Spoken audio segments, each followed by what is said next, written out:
నమస్తే BBC on TV news కు స్వాగతం. ముందుగా ఈనాటి ముఖ్యాంశాలు. క్రిస్మస్ వేడుకల్లో పాల్గొన్న ప్రధాని మోడీ, కేంద్ర మంత్రి ఇంట క్రైస్తవ ప్రముఖులతో భేటీ.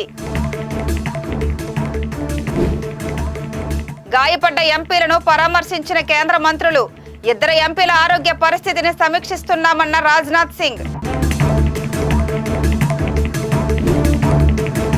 కాంగ్రెస్ ఎంపీల తీరు సరికాదన్న కేంద్ర మంత్రి చౌహాన్, పార్లమెంటు ఘటన ప్రజాస్వామ్యానికి కలంకమని వ్యాఖ్య.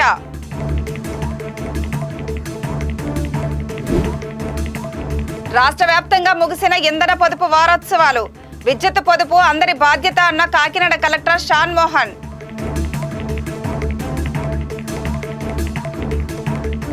కేంద్ర మంత్రి జార్జ్ కురియన్ క్రిస్మస్ వేడుకలను న్యూఢిల్లీలోని తమ నివాసంలో ఘనంగా నిర్వహిస్తున్నారు. ఈ వేడుకలకు ఆయన ప్రధానమంత్రి నరేంద్ర మోడీని ప్రత్యేకంగా ఆహ్వానించారు. కేంద్ర మంత్రి ఆహ్వానం మేరకు ప్రధాని క్రిస్మస్ వేడుకలకు హాజరయ్యారు. కురియన్ కుటుంబ సభ్యులు ప్రధానికి సాదర స్వాగతం పలికి లోపలికి తీసుకువెళ్లారు. క్రిస్మస్ పండుగ సందర్భంగా ఏర్పాటు చేసిన కళాకృతులను, బాలయేసు జన్మించినప్పటి విశేషాల చిత్రాలను ప్రధాని ఆసక్తిగా తిలకించారు. కురియన్ వాటి విశేషాలను ప్రధానికి వివరించారు. ఈ కార్యక్రమానికి హాజరైన క్రైస్తవ సమాజంలోని ప్రముఖులతో ప్రధాని మోడీ కొద్దిసేపు సంభాషించారు. పార్లమెంట్లో జరిగిన తోపులాటలో గాయపడిన అధికార బీజేపీ ఎంపీలు ప్రతాప్ సారంగి, ముఖేష్ రాజ్పుత్లను పలువురు కేంద్ర మంత్రులు పరామర్శించారు. వారు చికిత్స పొందుతున్న రామ్ మనోహర్ లోహియా ఆసుపత్రికి కేంద్ర మంత్రులు, ఎన్డీఏ నాయకులు వెళ్లి ఎంపీలను కలిశారు. కేంద్ర మంత్రులు రాజ్నాథ్ సింగ్, శివరాజ్ సింగ్ చౌహాన్, ధర్మేంద్ర ప్రధాన్, ప్రహ్లాద్ జోషి, జిఎల్ ఓరం, అర్జున్ రామ్ మేఘవాల్, బిఎల్ వర్మ ఇద్దరు ఎంపీల ఆరోగ్య పరిస్థితిని సమీక్షించారు. ఈ సందర్భంగా రాజ్నాథ్ సింగ్ మాట్లాడుతూ, ఇద్దరు ఎంపీలకు తలకు గాయాలయ్యాయని, ముఖేష్ రాజ్పుత్ రక్తపోటు ఇంకా ఎక్కువగానే ఉన్నట్లు వైద్యులు చెప్పారని అన్నారు. ప్రతాప్ సారంగి వృద్ధుడు, హార్ట్ పేషెంట్ కావడంతో ఆయనకు తగిలిన గాయాలు హార్ట్ స్ట్రోక్ కు దారి తీయవచ్చని వైద్యులు అనుమానిస్తున్నారని రాజ్నాథ్ సింగ్ అన్నారు. और उनके हालात की जानकारी लेने के लिए मैं यहाँ पर आया था। और जहाँ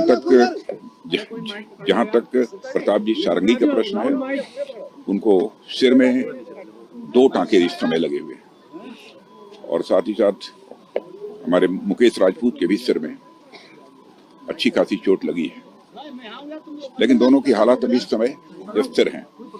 डॉक्टर्स का यह कहना है कि अभी 2-3 दिन का समय हॉस्पिटल में और लग सकता है, या इससे ज्यादा का भी समय लग सकता है। लेकिन जो भी घटना घटित हुई है, ये बहुत ही दुर्भाग्यपूर्ण है, और मैं समझता हूँ कि स्वस्थ लोकतांत्रिक व्यवस्था में इस प्रकार की घटनाएं जो होती हैं, ये बहुत ही दुर्भाग्यपूर्ण है, और इसकी जितनी भी निंदा की जाए वो कम है। संसद भवन में आपने सालों से देखा इस तरीके का कई बार प्रोटेस्ट होते रहे, अभी पिछले कई दिनों से मैंने आज तक, जहाँ तक मैं लगभग 30-32 वर्षों से भारत की संसद में हूँ, लेकिन आज तक मैं समझता हूँ कि इस प्रकार की दुर्भाग्यपूर्ण घटना कभी घटित नहीं हुई है।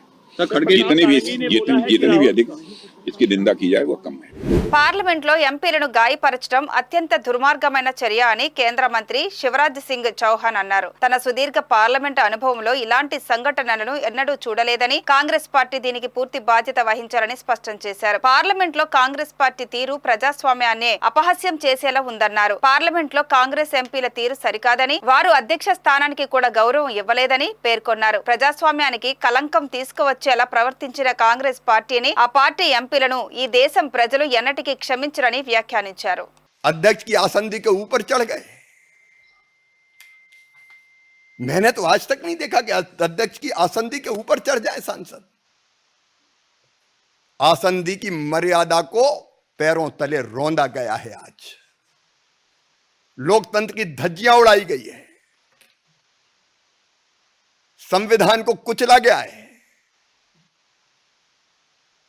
डेमोक्रेसी को कलंकित करने का पाप कांग्रेस ने किया है, इंडी गठबंधन के लोगों ने किया है, और इसके लिए देश उन्हें माफ नहीं कर सकता। मैं राहुल गांधी से पूछना चाहता हूं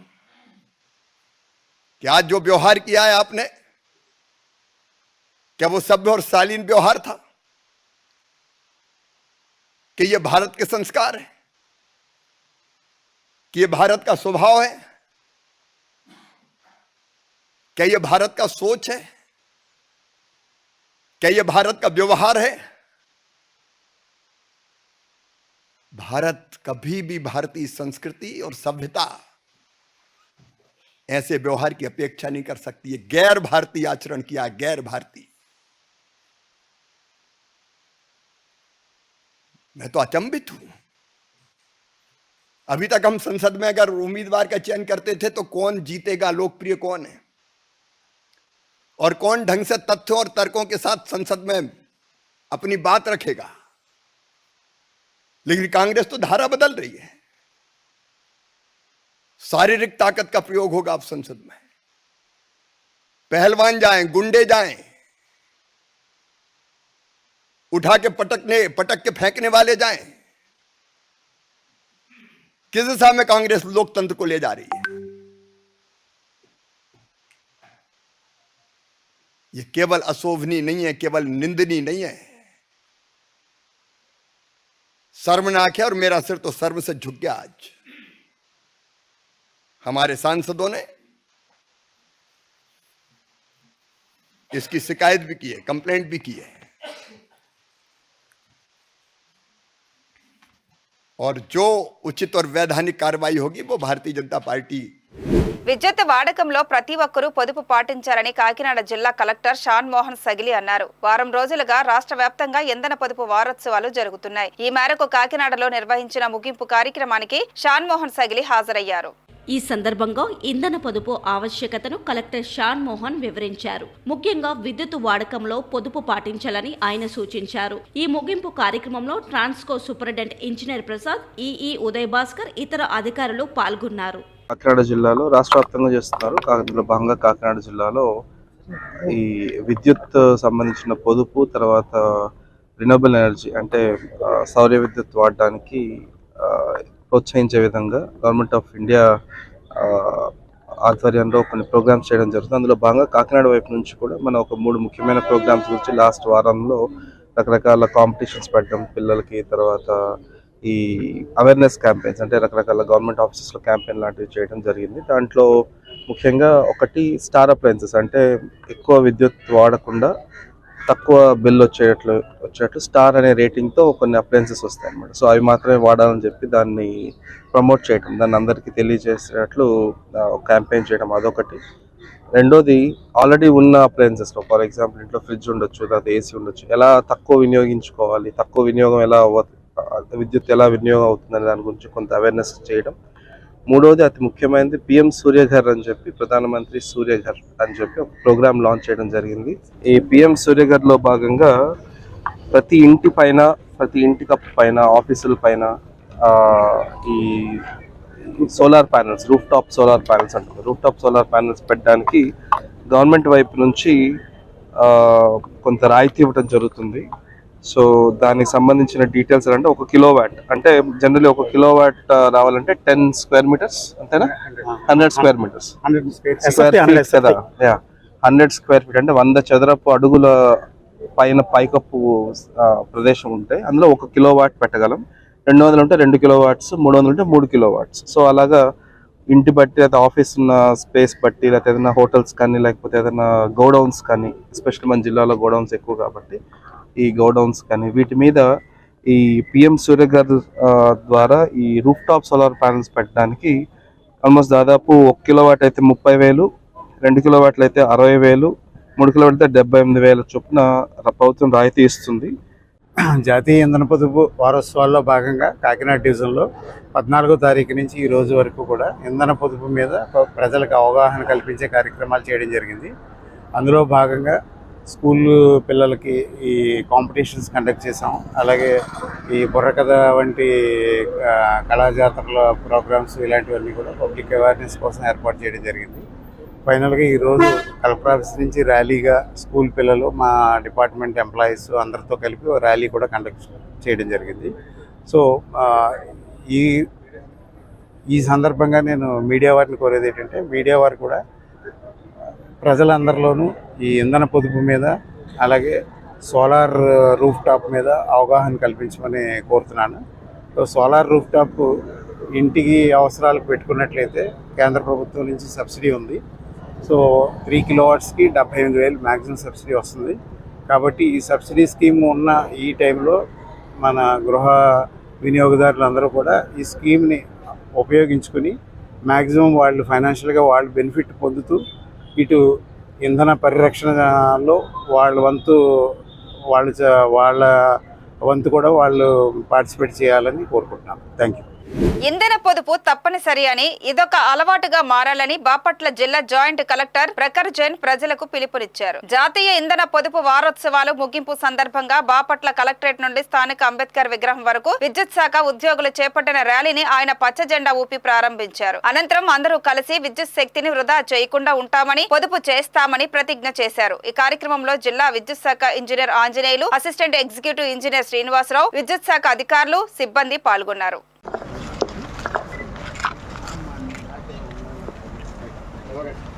విద్యుత్ పొదుపు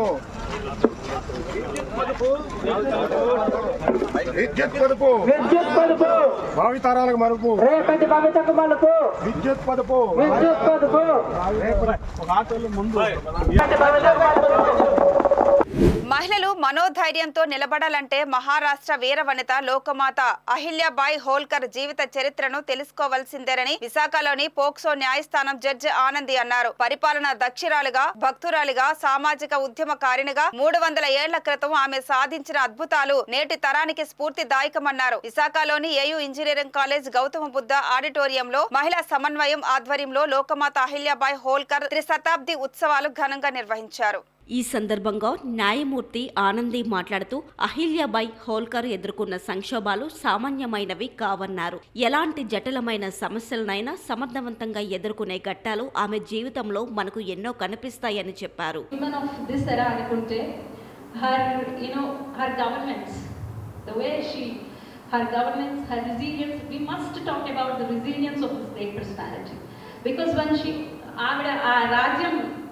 ఆవిడకి అప్పచెప్పినప్పుడు వాళ్ళ మామగారు actually she didn't have anything to gain or loose.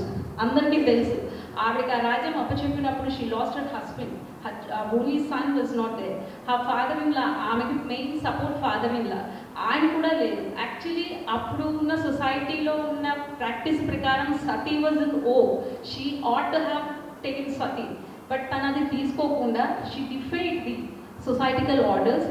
And అలాంటప్పుడు రాజ్యం ఎందుకు తీసుకుంది? When she has nothing to gain, nothing to lose. Even అంత రాజ్యం వచ్చినా తను ఎవరి కోసం చేయాలి? Because she look from the larger perspective of the people of a kingdom. ఆ కింగ్డమ్లో ఉన్న ప్రజల కోసం ఆలోచించి ఆవిడ అంత డిస్ట్రెస్లో ఉన్నా కూడా ప్రజల కోసం నిలబడి రాజ్యం ఎన్నుకొని క్వీన్ అయ్యారు. సామాజిక సమరసత అఖిల భారతీయ సంయోజక్ శ్యామ్ ప్రసాద్ మాట్లాడుతూ యుద్ధతంత్రంలో అహల్యాబాయి హోల్కర్ ప్రతిభా పాటవాలు ఎనలేనివని కొనియాడారు. దౌత్యవేత్తగా, న్యాయాధిపతిగా, సంఘ సంస్కర్తగా ఆమె చూపిన అసమాన ప్రతిభ ప్రతి ఒక్కరికే తెలియాలని పేర్కొన్నారు. 1929లో మే 11వ తేదీన అమెరికాలోను ఇంగ్లాండ్లోనూ అందరికీ సమాన విలువ కలిగిన ఓట్లకు వచ్చింది.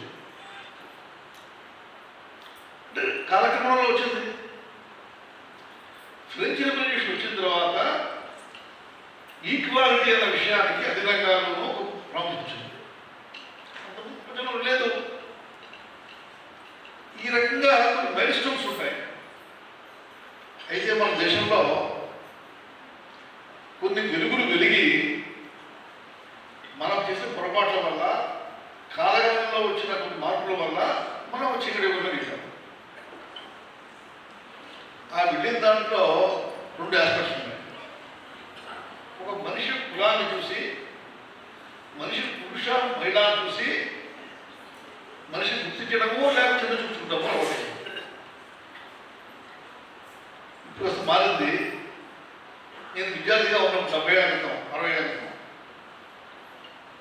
ఆడపిల్లల్ని చదివించి చాలలేదు, ఇంట్లో ఉండు, తమ్ముడు ఇప్పుడు పట్టించుకో, నువ్వేదైనా ఉద్యోగం చేయాలా అని స్కూల్ బాగా చేసేవాడు ఆడపిల్లల్ని. సెకండ్ స్టేజ్లో మగపిల్లాన్ని కాన్వెంట్కి పంపించి ఆడపిల్లని గవర్నమెంట్ స్కూల్ పంపించేవాడు డబ్బు ఖర్చుకి. ఇప్పుడు మారింది. సమానం పంపిస్తున్నాం. గ్రామీణ ప్రాంతంలో, అన్ని రాష్ట్రాల్లో, అన్ని కులాల్లో కూడా మగపిల్లలకు ఆడపిల్లలు పంపిస్తున్నాం. ఇది ఉండాల్సి వస్తుంది. ఆ 2 ఎవల్యూషన్స్.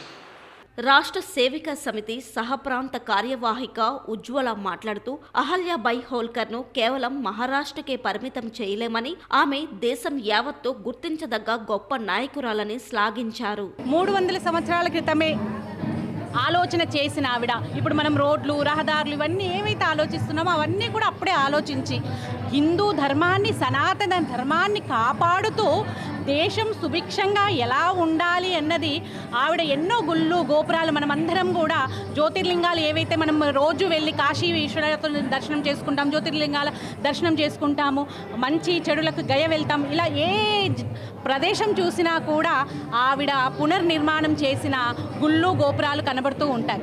అలాంటి గొప్ప వ్యక్తిత్వం ఉన్న ఆవిడ గురించి సమాజంలో ప్రతి ఒక్క మహిళ తెలుసుకోవాల్సిన అవసరం ఉంది.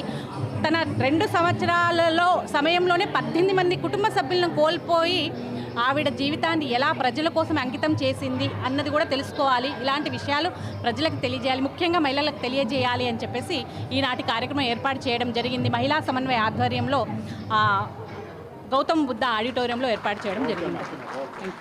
అంతకుముందు చిన్నారులు ప్రదర్శించిన దేశభక్తి ప్రబోధాత్మకమైన నృత్య రూపకాలు అలరించాయి. అసలే చలికాలం, దీనికి తోడు ఎడతెరిపి లేకుండా కురుస్తున్న వర్షం, నిలువ నీడలేని నిరాశ్రయులకు ఆశ్రయం కల్పిస్తున్న షెల్టర్ల పరిస్థితి మరీ దైన్యం. ప్రభుత్వం నుంచి ఏమాత్రం సహకారం అందడం లేదు. వీటిని నడుపుతున్న స్వచ్ఛంద సంస్థలకు ఏడాది కాలంగా రెన్యువల్స్ కూడా జరగలేదు. కొత్తగా వచ్చిన కూటమి ప్రభుత్వానికి ఈ విషయం తెలుసో లేదో సందేహమే. ఈ అంశంపై మరింత సమాచారాన్ని మా విశాఖ ప్రతినిధి మూర్తి అందిస్తారు. రాజ్యాంగం ప్రతి ఒక్కరికి జీవించే హక్కును కల్పిస్తూ ఆర్టికల్ 21 తీసుకొచ్చింది. కానీ భారతదేశంలోని ప్రతి నగరంలోనూ 1% పాపులేషన్ విధుల్లోనే జీవించేస్తున్నారు. వాళ్ళ కాలాన్ని వెల్లదీస్తూనే ఉన్నారు. భారత రాజ్యాంగం ప్రకారం సుప్రీంకోర్టుకు ప్రతి రాష్ట్రం కూడా ఆయా రాష్ట్రాల్లో నిరాశ్రయులకు పట్ల ఏ విధమైన ప్రేమను చూపిస్తుంది, వాళ్ళకి ఎలాంటి ఆదరణ కల్పిస్తుంది అన్న దాని మీద ప్రతి 6 నెలలకోసారి పీరియాడికల్గా అఫిడవిట్లు అనేవి దాఖలు చేయాలి. కానీ నేడు అన్ని రాష్ట్రాలు సుప్రీంకోర్టులో అఫిడవిట్ దాఖలు చేసినప్పటికీ మన రాష్ట్ర తరపు నుంచి ఏ విధమైన అఫిడవిట్ ఫైల్ కాకపోవడం పట్ల ఇప్పుడు సర్వత్రా చర్చనీయాంశంగా మారింది. మొత్తం రాష్ట్ర వ్యాప్తంగా ఉన్న 89 షెల్టర్లలో 15 ఇప్పటికే మూతపడి ఉన్నాయి. మిగిలిన 74లో కేవలం 20 మాత్రమే నిధులను సమకూర్చుకుంటున్న పరిస్థితి అవుతోంది. మిగిలిన 54కి పూర్తిగా నిధులు ఆగిపోయే పరిస్థితే ఇప్పుడు మనం చూస్తున్నాం. వీటికి నిధులను పునరుద్ధరించి వీటిని కొనసాగించాల్సిన బాధ్యత ఆయా రాష్ట్ర ప్రభుత్వాలకు ఉంది. మొదటి 5 ఏళ్లలో కూడా కేంద్ర ప్రభుత్వానికి బాధ్యత, తర్వాత వాటిని నిర్వహించే బాధ్యతను రాష్ట్ర ప్రభుత్వాలు అలాగే స్థానిక సంస్థలు అయితే తీసుకోవాల్సిన అవసరం అయితే ఉంది. కానీ విశాఖలోని పరిస్థితి అందుకు భిన్నంగా ఉంది. ఇక్కడ లోకల్ బాడీగా ఉన్న జీవీఎంసీ దీని మీద పూర్తిగా శీతకన్ను వేసిందనే చెప్పాలి. ముఖ్యంగా జనరల్ ఫండ్స్ నుంచి ఈ స్వచ్ఛంద సంస్థలకు నిధుల కేటాయింపు అనేది పూర్తిగా చేయాల్సిన పరిస్థితి అయితే ఉంది. ప్రతి 1,00,000 జనాభాకు ఒక సెంటర్ ఉండాలి. ఆ సెంటర్లో కనీసం 100 మందికి ఆశ్రయం కల్పించాల్సిన పరిస్థితి ఉంది. కానీ విశాఖ నగర జనాభా 26 లక్షల వరకు ఉంది. కేవలం 8 సెంటర్లు మాత్రమే ఇక్కడ నడుస్తున్నాయి. మిగిలిన వాళ్ళందరూ రోడ్లపైనే జీవితాలను వెళ్ళబుచ్చిన పరిస్థితి ఉంది.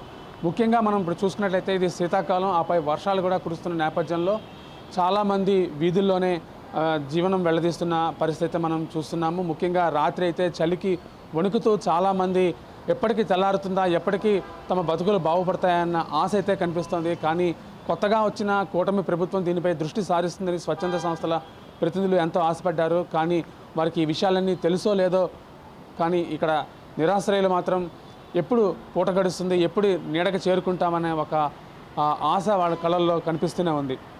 వీడియో జర్నలిస్ట్ కృష్ణతో మూర్తి, వీబీసీ ఆంటీ, విశాఖపట్నం. కొత్త వలస నుండి కిరండల్ మార్గంలో గూడ్స్ రైలు బొర్రాగుహాలు రైల్వే స్టేషన్ సమీపంలో పట్టాలు తప్పింది. రైలు మార్గానికి పక్క ఉన్న కొండ మీద నుండి కొండ చర్యలు విరిగి పట్టాలపై పడడంతో రైలు పట్టాలు తప్పినట్టు అధికారులు భావిస్తున్నారు. ఈ ఘటనలో 2 బోగీలు పట్టాలు తప్పినట్టు తెలుస్తోంది. రైల్వే అధికారులు ఘటనా స్థలానికి చేరుకొని ట్రాక్ ను పునరుద్ధరించేందుకు మరమ్మతులు చేపట్టారు. కాగా ఈ ప్రమాదం కారణంగా విశాఖ నుండి అరకు వైపుగా వెళ్లే రైలు రాకపోకలకు అంతరాయం కలిగింది. చెత్త పన్నును రద్దు చేయడం హర్షణీయమని Visakhapatnam apartment residents welfare association కార్యదర్శి పిట్ట నారాయణమూర్తి అన్నారు. విశాఖలో జరిగిన మీడియా సమావేశంలో ఆయన పాల్గొన్నారు. ఈ సందర్భంగా నారాయణ మాట్లాడుతూ చెత్త పన్ను విధించడం సరికాదని, తాము అనేక పోరాటాలు చేశామని, దీనిని రద్దు చేయాలని పలువురు నేతలకు విజ్ఞప్తి చేశామని చెప్పారు. తాము చేసిన పోరాటాల ఫలితంగా ఎన్డీఏ కూటమి ప్రభుత్వం చెత్త పన్నును రద్దు చేసి ఎన్నికల ముందు ఇచ్చిన వాగ్దానాన్ని నిలబెట్టుకుందని పేర్కొన్నారు. అలాగే విశాఖ స్టీల్ ప్లాంట్ పరిరక్షణ కోసం చర్యలు తీసుకోవాలని, నగరంలో ఉన్న పార్కులను, పోర్టు స్టేడియంను ప్రభుత్వమే నిర్వహించాలని ఆయన విజ్ఞప్తి చేశారు. నీటి మీటర్లు పెట్టి అపార్ట్మెంట్లు, కాలనీ వాసులపై భారాల మోపవద్దని కోరారు. వార్వా అండ్ నివాస్ అంటే కాలనీలు, నివాస్ కాలనీస్ తాలూకా అసోసియేషను, నివాస్, ఈ రెండు ఆర్గనైజేషన్స్ కలిపి మేము ఒక ప్రెస్ మీట్ నిర్వహిస్తున్నాం. దీని ప్రధాన కారణం ఏంటంటే ఈ కూటమి ప్రభుత్వం వచ్చిన తర్వాత మన మీద భారాలు అవి తగ్గుతాయని చెప్పేసి ప్రజానీకం చాలా ఆశలు పడ్డారు. అయితే ఈ కూటమి ప్రభుత్వం వచ్చిన తర్వాత వాళ్ళు ఇచ్చినటువంటి హామీల మేరకు 1-2 అంశాల్లో మనకి మెరుగుదలలు కనిపించాయి. ఉదాహరణకి చెత్త పన్ను రద్దు చేయడం అనేటువంటిది చంద్రబాబు నాయుడు గారు ఏదైతే హామీ ఇచ్చారో ఆ ఇచ్చినటువంటి హామీ ప్రకారం జరిగింది. దాన్ని మొత్తం రాష్ట్ర ప్రజానీకం అలాగే విశాఖ ప్రజానీకం కూడా దాన్ని ఆహ్వానించారు. అయితే మరికొన్ని సమస్యలు ఉన్నాయి. ఎందుకంటే ఎలక్షన్స్ ముందుగానే గత 3-4 సంవత్సరాలుగా మనం చేసినటువంటి ఉద్యమాలు అవి ఉన్నాయి. అందులో ప్రధానమైనటువంటిది ఆస్తి పన్ను. ఇంటి పన్ను ఇంటి అద్దె విలువ ఆధారంగా గతంలో వసూలు చేసేవారు. ఇప్పుడు ఆస్తి మొత్తం విలువ ఎంత ఉంటుందో దాని ఆధారంగా ఇప్పుడు ఆస్తి పన్ను వసూలు చేయడానికి 2021లో గత ప్రభుత్వం నిర్ణయం తీసుకుంది. అది మన మీద పెద్దగా రుద్దింది. అయితే దీన్ని ప్రజానీకం వ్యతిరేకించి జీవీఎంసీ వాళ్ళు ఇచ్చినటువంటి నోటిఫికేషన్ వ్యతిరేకంగా దీని మీద మీరు వెంటనే ఉపసంహరించుకోవాలని చెప్పి కోరుతూ దాదాపు 10,000 మంది ఫిజికల్గా వాళ్ళ తాలూకా పిటిషన్స్ ఇచ్చారు. ఎప్పుడు కోవిడ్ చాలా తీవ్రంగా ఉన్నటువంటి రోజుల్లో. అలాగే మరో 10,000 మంది పైగా ఆన్లైన్లో పిటిషన్స్ ఇచ్చారు. ఎన్ని పిటిషన్స్ ఇచ్చినా సరే ప్రభుత్వం దాన్ని లెక్క చేయకుండా ఈ ఆస్తి పన్ను అనేటువంటిది ఇంప్లిమెంట్ చేయడం జరిగింది. అయితే ఈ ఆస్తి పన్ను ఇంప్లిమెంట్ చేయడం వల్ల ప్రతి సంవత్సరం ఆస్తి పన్ను పెరుగుతుంది. అంతకుముందు 5 ఏళ్లకోసారి ఇంటి పన్ను రివ్యూ చేసేవారు. ఇప్పుడు ప్రతి సంవత్సరం పెంచుతున్నారు. ఇప్పుడు నిన్న మన పేపర్లో చూస్తే మన రాష్ట్ర ప్రభుత్వం మళ్ళీ ఆస్తి విలువలు అలాగే నిర్మాణ విలువలు పెంచాలని చెప్పేసి నిర్ణయం తీసుకుంది. ఆస్తి విలువలు, నిర్మాణ విలువలు 10-20% పెంచుతారని చెప్పి అంటే ఆ మేరకు మన తాలూకా ఆస్తి పన్ను కూడా పెరుగుతుంది. అంటే ఈ విధంగా ఏ రకంగా చూసినా సరే ఆస్తి పన్ను మీద చాలా పెద్ద ఎత్తున దాడి జరుగుతోంది. ఆస్తి పన్ను అనేటువంటి మన మీద పెద్ద భారం వేస్తుంది. అందుకనే దాన్ని వ్యతిరేకిస్తూ చాలా పెద్ద ఎత్తున పోరాటం చేయాలని చెప్పి మేము నిర్ణయం చేసుకున్నాం. అంతేకాకుండా ట్రూ అప్ ఛార్జీలు, సర్దుబాటు ఛార్జీలు ఏమిటండి ఇవి? చాలా అన్యాయం.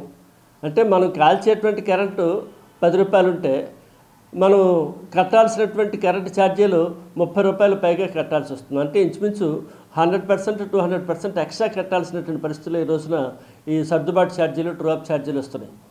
ఈ ట్రూ అప్ ఛార్జీలు, సర్దుబాటు ఛార్జీలు రద్దు చేస్తామని చెప్పేసి, అలాగే విద్యుత్ ఛార్జీలు పెంచము అని చెప్పేసి మనకి చంద్రబాబు నాయుడు గారు ఎన్నికల్లో హామీ ఇచ్చారు. ఆ హామీ నిలబెట్టుకోవాల్సిందిగా మేము ఆయనకి రిక్వెస్ట్ చేస్తున్నాం. అలాగే నగరంలో ఉండేటువంటి అనేక పార్కులు, స్టేడియంస్ వీటన్నిటిని కూడా ప్రభుత్వం తాలూకా ఆధ్వర్యంలో నడిపించాలి.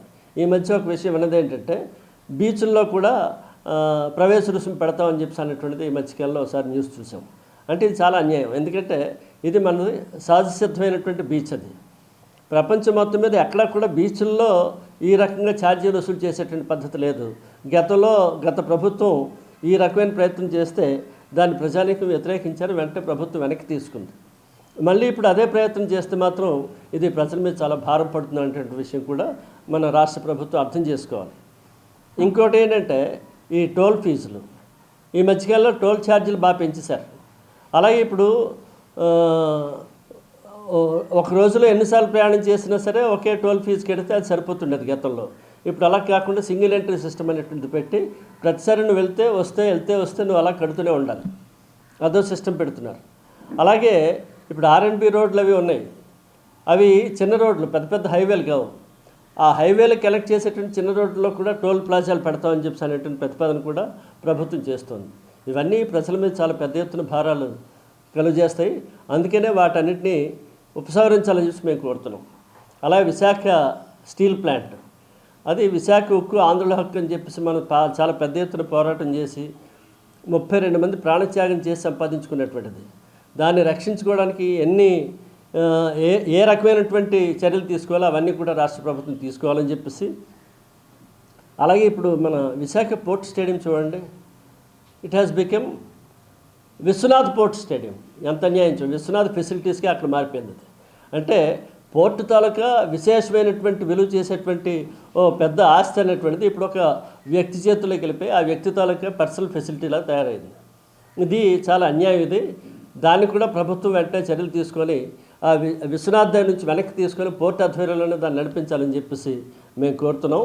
అయితే ఈ సమస్యల మీద కరపత్రం తయారు చేసి దాదాపు 10,000 కరపత్రాలు ఊర్లో అపార్ట్మెంట్స్ నివాస కాలనీలో మేము డిస్ట్రిబ్యూట్ చేద్దామని చెప్పి అనేటువంటి నిర్ణయం అది మేము చేసుకున్నాం. అంచేత ప్రజానీకం మేము చేసేటువంటి ఈ ఉద్యమానికి సహకరించాలని చెప్పి కోరుతున్నాం. దానికి పత్రికా విలేకరులు, మీడియా ప్రతినిధులకి మీరు కూడా మాకు సహకరించాలని చెప్పేసి మీ అందరికీ విజ్ఞప్తి చేస్తున్నాం. తిరుమలలో శ్రీవారి ప్రత్యేక దర్శన టిక్కెట్లను అధిక ధరలకు విక్రయిస్తున్న ఓ కానిస్టేబుల్ పై పోలీసులు కేసు నమోదు చేశారు. అరకు ఎమ్మెల్యే, ఎమ్మెల్సీల సిఫార్సులపై 2 బృందాలకు అధిక ధరలకు విక్రయిస్తున్నారని భక్తులు ఫిర్యాదు చేశారు. స్వామివారి దర్శనానికి ఎమ్మెల్యే సిఫార్సుపై అయితే 4 టిక్కెట్లకు గాను 20,000 రూపాయలు, ఎమ్మెల్సీ సిఫార్సుపై అయితే 6 టిక్కెట్లకు గాను 50,000 రూపాయలు వసూలు చేస్తున్నారని బెంగళూరుకు చెందిన భక్తులు విజిలెన్స్ అధికారులను ఆశ్రయించారు. ఈ విషయంపై విజిలెన్స్ అధికారుల ఫిర్యాదు మేరకు పోలీసులు కేసు నమోదు చేసి దర్యాప్తు చేస్తున్నారు. గుడ్ మార్నింగ్ అండి.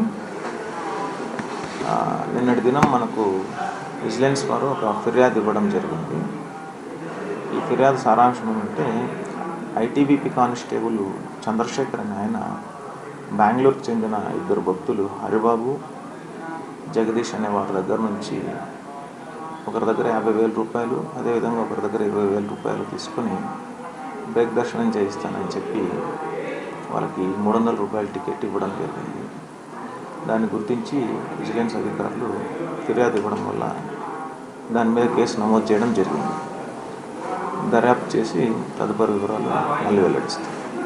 శ్రీకాకుళం జిల్లా టెక్కలి జాతీయ రహదారిపై ఉన్న పెట్రోల్ బంకులో అగ్ని ప్రమాదం చోటు చేసుకుంది. పెట్రోల్ పైపు నుండి ఒక్కసారిగా పెద్ద ఎత్తున మంటలు చెలరేగడంతో అక్కడున్న సిబ్బంది, స్థానికులు భయంతో పరుగులు తీశారు. మంటలు ఎగసిపడుతూ ఉండడంతో పెను ప్రమాదం సంభవించవచ్చని స్థానికులు ఆందోళన చెందారు. సమాచారం అందుకున్న అగ్నిమాపక సిబ్బంది ఘటనా స్థలానికి చేరుకొని మంటల్ని అదుపు చేశారు.